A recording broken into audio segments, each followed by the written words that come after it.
তো আমি যে ওই যে বললাম না নুডলসের, তো দেখেন আমি এই যে নুডলস ফ্রেশ ভালোভাবে দেখেন এটা একটু খাই।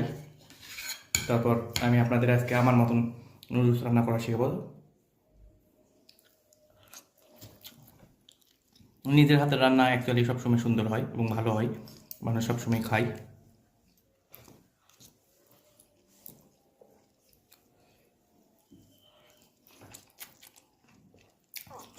সবচেয়ে মজাদার। তো চলেন আমি আপনাদেরকে সহজভাবে নুডলস রান্না করা শিখাই। এই পর্যন্ত ভিডিওটা আপনারা দেখেন। তো চলেন আপনাদের আজকে নুডলস রান্না করা শিখাবো। তো অনেকেই নুডলস রান্না করেন কিন্তু বলেন যে চট পাকে যায় বা অনেক কিছু হয়। তো তার জন্য কী করবেন, এই যে পানি আগে গরম করতে দিবেন। পানি যখন হালকা গরম হবে তখন পানিতে এই যে সামান্য পরিমাণ লবণ দিবেন আর একটু সয়াবিন অথবা সরষের তেল দিবেন। তারপর যখন এরকম হালকা করে পানি বলক উঠবে তখন আপনারা নুডলসগুলো দিয়ে দিবেন।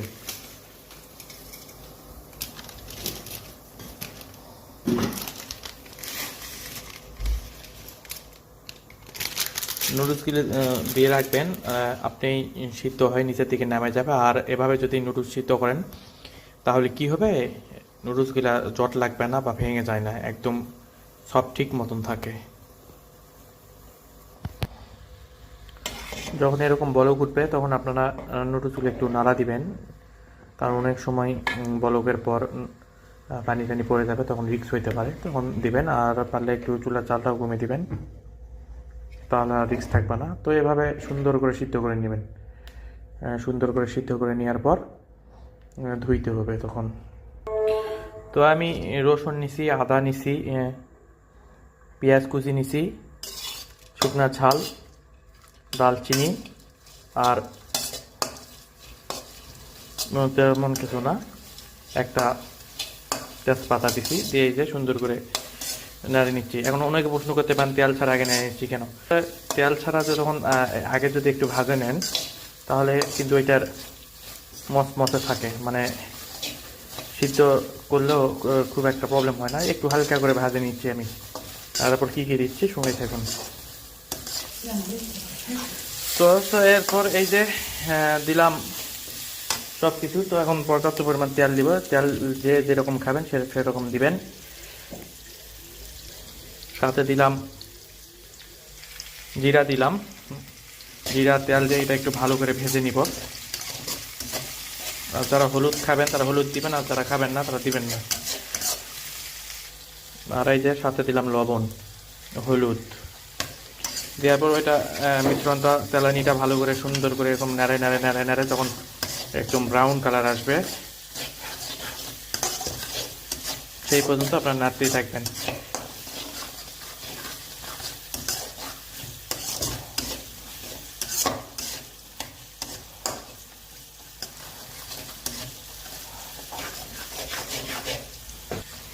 তো এখন ডিম দিয়ে নিচ্ছি। ডিম যদিও আমি ভাঙতাম, কিন্তু ক্যামেরা ধরার কারণে ডিমটা ভাঙতে পারতেছি না। এক হাতে ফোন ধরে আছে আর এক হাতে আমি নাড়তেছি। এটা আমার মুখে করতেছে। আস্তা লো ফ্লেভারে দিবেন যাতে কোনো কিছুই পুড়ে না যায়, কারণ গ্যাসের রান্না একটু আঁচ 19-20 হলে ভালো লাগবে না, পুড়ে যাবে।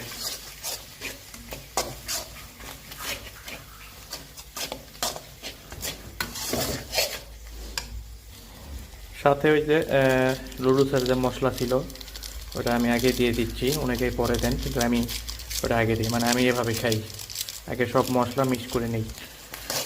তারপর সব একদম মিক্সড যখন হয়ে যায়, যখন ভাজা ভাজা হয়ে যায় তখন এটা আমি দু সাইড করে নিই। কারণটা হচ্ছে মাঝখানে নুডলস ঢালে দিলে তখন ইজিলি ওইটা একটু করা যায়।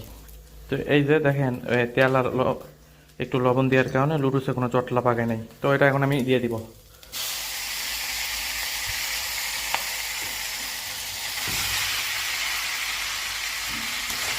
সুন্দর করে নেড়ে নেড়ে নিতে হবে।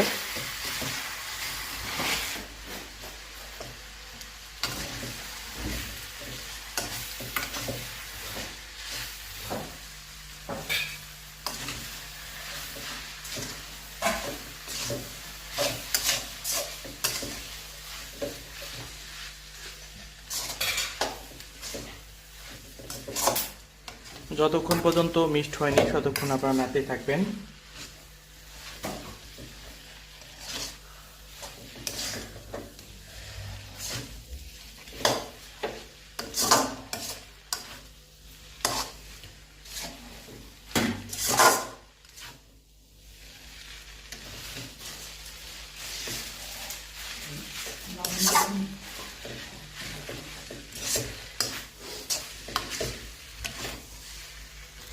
তো এটা সুন্দর করে নাড়তে থাকবেন আর আজ দেবেন উঠলে বাড়া, আর এখান থেকে একটু নেবেন, নিয়ে দেখবেন যে লবণ হয়েছে কিনা।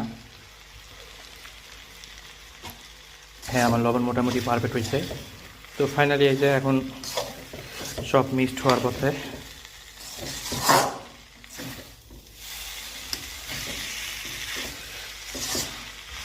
তো এই যে আমার ফাইনালি নুডলস হয়ে গেছে, এটা এখন আমি আপনাদেরকে খেয়ে রিভিউ দেবো।